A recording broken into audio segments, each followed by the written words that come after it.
உதயநிதிக்கு என்ன பேசுறன்றதே தெரியாம பேசுறா போல, என்ன நிலையை இருக்கிறான்றதை அவர் டெஸ்ட் பண்ணாதான் நமக்கு தெரியும். உதயநிதிக்கு இன்னொன்னு சொல்ற, தம்பியை துபாய்க்கு அனுப்பிச்சு பேக் பண்ணதான் நினைக்காத. ஆட்சி மாற்றம் வரப்போ அந்த தம்பிகள் எல்லாம் துபாயில இருந்தாலும் சரி, எந்த இடத்துல இருந்தாலும் சரி தூக்கிடுவோம். ஏன்னா தற்கொலை பண்ணிக்கிறதுக்கு எவ்வளவோ மருந்து இருக்குடா, ஏன் பால்டால போய் செலக்ட் பண்ணான்னு தெரியலையே. உங்ககிட்ட மந்திரியா இருந்த ராஜா சொல்றாரு, ஸ்டாலினுக்கு மூளை இல்ல. ஒரு ஆடியோ லீக் தான் வருது, ஸ்டாலினுக்கு மூளை இருக்கா? எங்க பார்த்தாலும் அராஜகம். நீங்கள் சிந்தித்து பாருங்கள். புள்ளி விவரங்கள் கூறுகிறது, 5 ஆண்டில் 9,000 கொலைகள் நடைபெற்றிருக்கின்றது இந்த தமிழகத்தில். 9,000 கொலைகள் 5 ஆண்டுகள் என்று சொன்னால், ஒரு நாளைக்கு 5 கொலைகள் என்ற விதம் தமிழகத்திலே அரங்கேறுகிறது. ஆனால் இதையெல்லாம் பற்றி சற்றும் சிந்திக்காமல் ஒரு திராணியற்ற பொம்மை முதல்வரோ, எதுக்கும் உதவாத உதவக்காரையாக இருக்கின்ற உதயநிதி அவர்களோ, இந்த சட்டமன்றத்தினுடைய உறுப்பினர் சேகர் பாபு அவர்களும் எதை பற்றியும் சிந்தனை செய்யாமல் கொள்ளையடித்த பணம் இருக்கின்றது, பணத்தை வைத்து வாக்குகளை வாங்கி விடலாம் என்று கற்பனை உலகத்தில் வாழ்ந்து கொண்டிருக்கின்றார்கள். தன்மான தமிழன் என்றும் விலை போக மாட்டான். உங்களை நிச்சயம் வீட்டுக்கு தான் அனுப்புவார். இவரை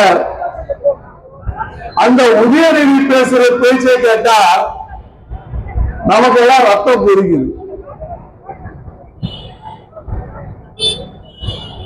நம்முடைய தலைவரை பார்த்து ஏளனமா பேசுற. நான் கேட்கிறேன், ஸ்டாலின் அவர்களையும் பார்த்து உதயநிதி அவர்களையும் பார்த்து கேட்கின்றேன், அருமை அண்ணன் எடப்பாடியார் என்பவர் ஒரு சாதாரண சாமானியர் தலைவராக உருவெடுத்தவர். ஸ்டாலினும் உதயநிதியும் அப்படியா? கருணாநிதியால் திணிக்கப்பட்டவர்கள், கருணாநிதியால் அடையாளம் காட்டப்பட்டவர்கள். உருவாகிய தலைவர், ஆளுமை மிக்க தலைவர் அண்ணன் எடப்பாடியார். உதயநிதி அவர்களே உங்களுக்கு சொல்லிக் கொள்வேன், நீ கிண்டலா பேசுற, முதல்ல உங்க அப்பாவுடைய டாக்டர் போய் பாருங்க. ரொம்ப மனக்குழப்பத்தில் இருக்கிறீங்க. முதல்ல போய் டாக்டரை பார்த்து நீங்க உங்களுக்கு ட்ரீட்மெண்ட் எடுங்க. ஏன்னு சொன்னா நீங்க ரொம்ப நாள் வாழணும்னு நாங்க நினைக்கிறோம். ஏன்னு சொன்னா அப்பதான் நாங்க சுலபமா ஜெயிக்க முடியும். எங்களுக்கு ஸ்டாலினும் இருக்கணும், உதயநிதியும் இருக்கணும். இருந்தாதான் நாங்க சுலபமா ஜெயிக்க முடியும். ஏன்னு சொன்னா உதயநிதிக்கு என்ன பேசுறன்றதே தெரியாம பேசுறா போல, என்ன நிலையை இருக்கிறான்றதை அவர் டெஸ்ட் பண்ணாதான் நமக்கு தெரியும். ஸ்டாலின் அவர்களுக்கு தன்னுடைய சொந்த கட்சிக்காரர்கிட்டே என்ன சின்னன்னு கேட்கிற சூழல் இருந்து கொண்டிருக்கின்றது. நாவடக்கம் தேவை. கூட இருக்கின்றவர்களை பலி கொடுக்கின்றவர்கள் கருணாநிதி குடும்பம்.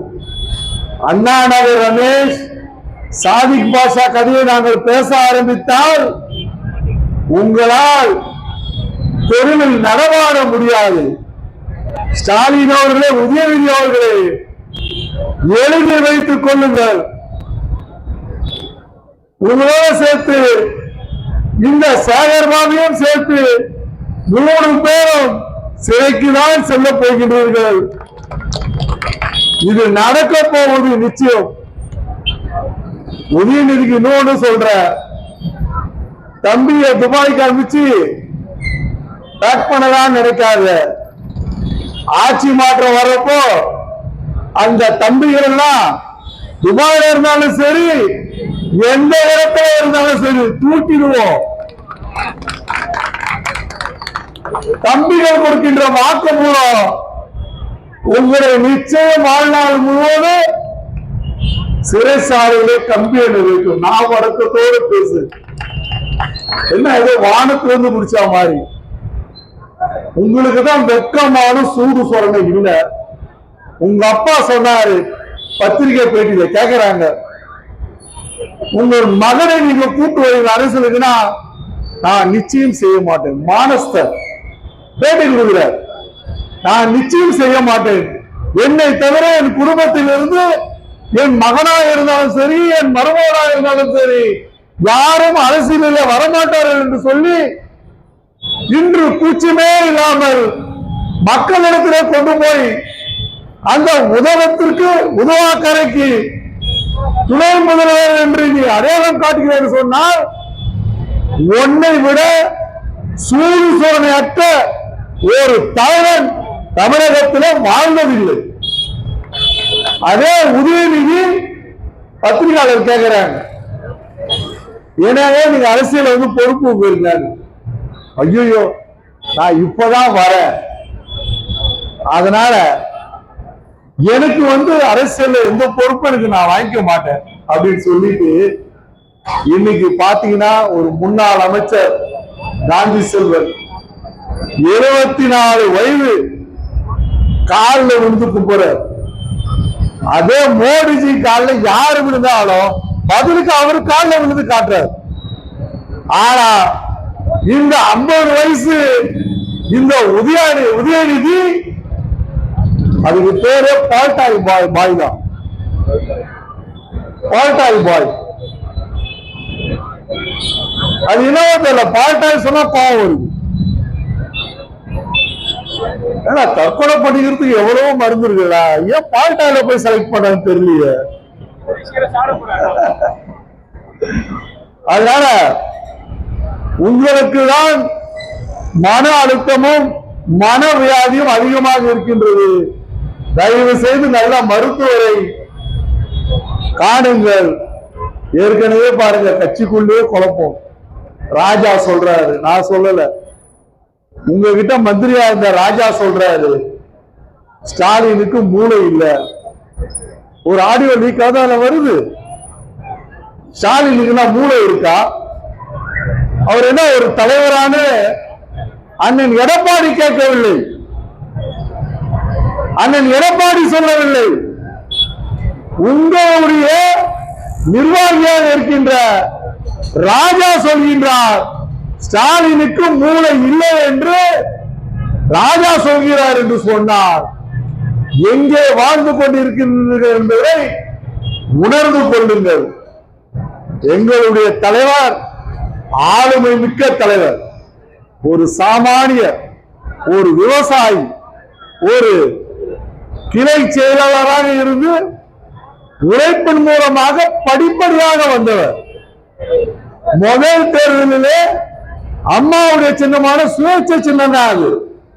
சேவை சின்னத்தில் நின்று வெற்றி பெற்றவர் அண்ணன் எடப்பாடியார் அவர்கள். நான் கேட்கிறேன், ஸ்டாலின் அவர்களே, 1984 1000 விலைக்கு உதயசூரியன் சின்னத்தில் நின்ற உங்களை படுத்துக்கொண்டு அமெரிக்காவில் உடல்நிலை சரியில்லாமல் படுத்துக்கொண்டே எம்ஜிஆர் தோற்கடித்து காட்டினார். கே கிருஷ்ணசாமியிடம் ஸ்டாலின் முதல் தேர்தலில் தோல்வியை தான் கண்டார். இதுதான்டா வரலாறு. எல்லா வரலாறையும் மறைச்சிட்டு ஏதோ ஆகாயத்திலிருந்து முச்சா மாதிரி நீங்க பேசுறது தயவு செய்து நிறுத்திக்குங்க. நாங்க பதிலடி கொடுக்க ஆரம்பிச்சா உங்களால தாங்க முடியாது. நாவடக்கத்தோடு வாழ்ந்தால் நாங்களும் நாவடக்கத்தோடு பேசுவோம் என்று சொல்லி இந்த பகுதி மக்கள் எல்லாம் உங்களுடைய பொன்னான வாக்குகளை இரட்டை இலை சின்னத்தில் வாக்களித்து என்னை சட்டசபைக்கு தேர்ந்தெடுத்து அனுப்புங்கள். சேகர் பாபுக்கு பிரச்சனை இல்லை, அவருக்கு புலர் சிறை காத்துட்டு, அதனால அவர் அங்க தன்னாலே போயிடுவார். அதனால இரட்டை இலைக்கு வாக்களித்து பெருவாரியான வாக்கு வித்தியாசத்தில் என்னை வெற்றி பெறுமாறு உங்களை எல்லாம் நான் பணிவன்போடு கேட்டு என்னுடைய உரையை நிறைவு செய்கின்றேன். அதற்கு முன்னால் bye bye. Bye bye bye bye bye bye bye bye welcome welcome welcome welcome welcome